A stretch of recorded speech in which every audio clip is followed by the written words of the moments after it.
Accepted golfing wisdom suggests it is difficult to follow up one outstanding round with another the next day. Does the same apply for whole seasons, though? Tommy Fleetwood is about to find out.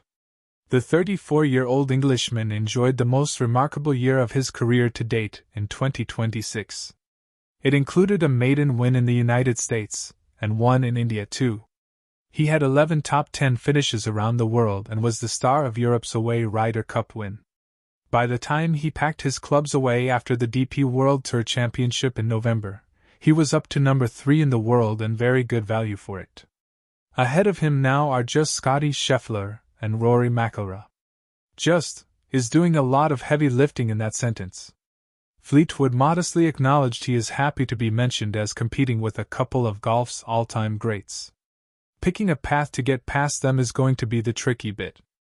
I'm starting the year out in a different place, in a higher place in the world rankings, and a higher level of golf than I've ever sort of played, Fleetwood said. The first part of it is obviously trying to make sure that is my level and I can maintain that while trying to push forward and trying to find those improvements and compete with those guys. I've always said it, we're very lucky to have the likes of Scottie and Rory and other players that drive you to be better. Fleetwood looks set to be in the company of the latter again at some point this week. The Englishman is looking to defend the Dubai Invitational he won after its inaugural staging 2 years ago. He took that title at the 72nd hole after the drive of his final round playing partner, McIlroy, found the water of Dubai Creek. Fleetwood is no stranger to playing alongside McIlroy, who is also in the field at the Invitational, and he says he is grateful to be able to do so.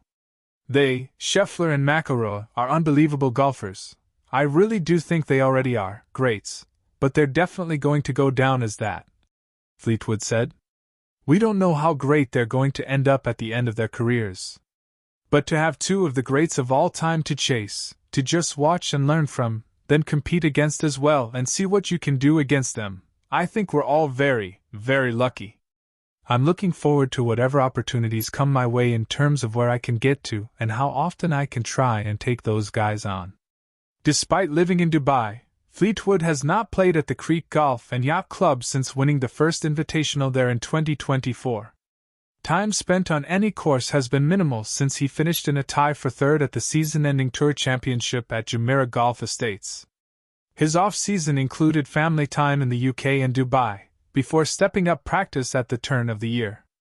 No matter how well you've practiced or played in practice, once it comes into tournament mode there's always a little bit of nerves, he said.